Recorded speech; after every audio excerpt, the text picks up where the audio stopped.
সঞ্চয়পত্র কেনাতে জুলাই অভ্যুত্থানে শহীদ পরিবারের সদস্যদের ছাড় দিয়েছে জাতীয় রাজস্ব বোর্ড এনবিআর। সরকারের দেয়া অর্থ দিয়ে এসব পরিবারের সদস্যদের সঞ্চয়পত্র কেনার ক্ষেত্রে আয়কর রিটার্ন দাখিলের প্রমাণপত্র দেখাতে হবে না। সম্প্রতি এনবিআর এই সংক্রান্ত প্রজ্ঞাপন জারি করে। প্রজ্ঞাপনে বলা হয়, মোট 826 জনকে সরকার এই অর্থ সহায়তা দিয়েছে। বর্তমানে বাজারে 4 ধরনের সঞ্চয়পত্র চালু আছে।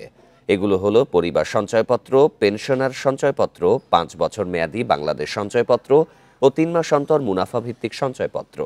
এছাড়া ডাকঘরেও সঞ্চয়ের ব্যবস্থা রয়েছে। এর আগে ছাত্র জনতার অভ্যুত্থানের সময় জুলাই গণহত্যায় শহীদদের স্মরণে প্রতিষ্ঠিত জুলাই শহীদ স্মৃতি ফাউন্ডেশনের সব ধরনের ক্রয়ের ক্ষেত্রে ভ্যাট অব্যাহতি দেয় এনবিআর।